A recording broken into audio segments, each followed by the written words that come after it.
কল্পনা করুন ২০৩৩ সাল। পদ্মা নদীর বুকে দাঁড়িয়ে আছে ২.১ কিলোমিটার দীর্ঘ এক বিশাল ব্যারেজ। লোহা, কংক্রিট আর হাজার কোটি টাকার প্রকল্পে তৈরি হয়েছে ৭৮টি স্লুইস গেট। উদ্বোধনের ফিতা কাটা হলেও বাস্তব চিত্র যেন ভিন্ন এক গল্প বলে। কারণ ব্যারেজের পেছনে জমে আছে পানি, কিন্তু উজান থেকে প্রবাহ নেই। ফারাক্কা ব্যারেজ এখনও বন্ধ, গঙ্গা পানি বন্টন চুক্তিও অনিশ্চিত। শুষ্ক মৌসুমে পদ্মা প্রায় পানি শূন্য, নদী যেন ধীরে ধীরে মৃতপ্রায়।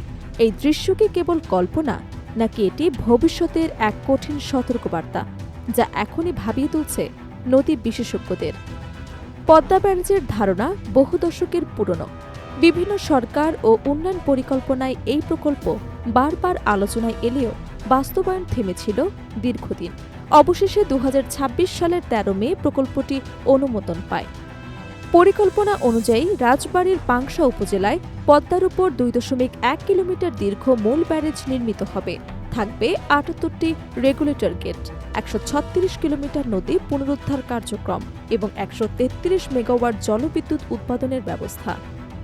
পুরো প্রকল্পটি পাবলিক প্রাইভেট পার্টনারশিপ পদ্ধতিতে বাস্তবায়নের কথা রয়েছে, যার সময়সীমা ধরা হয়েছে ২০৩৩ সাল পর্যন্ত। সরকারি হিসেব অনুযায়ী এই প্রকল্প দক্ষিণ পশ্চিম অঞ্চলের অন্তত ১৯ জেলার কোটি কোটি মানুষকে উপকৃত করবে। কুষ্টিয়া, যশোর, খুলনা, সাতক্ষীরা, মেহেরপুর এবং চুয়াডাঙ্গা সহ বিস্তীর্ণ অঞ্চলের কৃষিজমির সেচ সমস্যা সমাধান হবে বলে আশা করা হচ্ছে। একই সঙ্গে ৫টি মৃতপ্রায় নদী পুনরুজ্জীবিত হবে এবং সুন্দরবনের লবণাক্ততা হ্রাস পাবে, এমনও প্রত্যাশা করা হচ্ছে। কিন্তু প্রশ্ন হচ্ছে, এই স্বপ্ন কতটা বাস্তবসম্মত? বিশেষজ্ঞদের বড় অংশ বলছে, পদ্মা ব্যারেজের মূল চ্যালেঞ্জ প্রকল্পের নিচে নয়, বরং উপরে উজানে। ১৯৭৫ সালে ফারাক্কা ব্যারেজ চালুর পর থেকে শুষ্ক মৌসুমে পদ্মার পানি প্রবাহে বড় ধরনের পরিবর্তন এসেছে। গঙ্গার পানি হুগলি নদীতে সরিয়ে নেওয়ার কারণে বাংলাদেশ অংশে প্রবাহ কমে যায়। দীর্ঘ ৫০ বছরে এর প্রভাব স্পষ্ট। পদ্মার পলি প্রবাহ কমেছে, ভূগর্ভস্থ পানির স্তর নিচে নেমে গেছে, অনেক শাখা নদী শুকিয়ে গেছে এবং উপকূলীয় অঞ্চলে লবণাক্ততা বেড়েছে।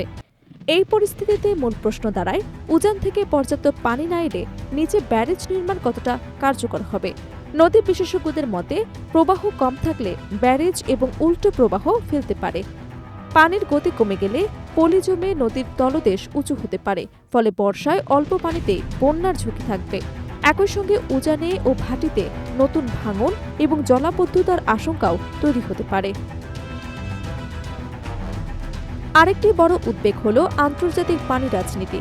১৯৯৬ সালের গঙ্গা পানি বন্টন চুক্তি ৩০ বছরের জন্য স্বাক্ষরিত হয়েছিল, যা ২০২৬ সালের ডিসেম্বরে শেষ হবার কথা।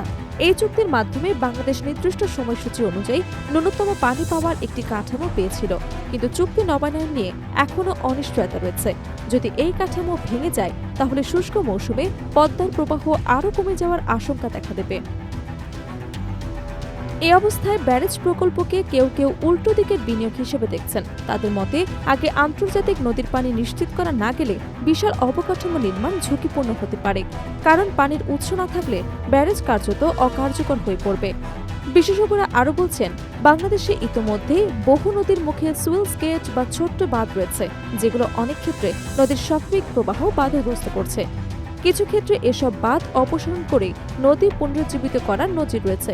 তাই প্রশ্ন হচ্ছে, নতুন মেগা প্রকল্পের আগে অভ্যন্তরীণ নদী ব্যবস্থাপনা কতটা কার্যকরভাবে করা হয়েছে? আন্তর্জাতিক আইন অনুযায়ী অভিন্ন নদীর পানি ব্যবহারে ন্যায্য ব্যবহার এবং ক্ষতি না করা নীতি অনুসরণ করার কথা। তবে বাস্তবে এসব নীতির প্রয়োগ নিয়ে দীর্ঘদিন ধরেই বিতর্ক রয়েছে। ফলে পানি কূটনীতি বাংলাদেশের জন্য এখন একটি জটিল এবং সংবেদনশীল ইস্যু।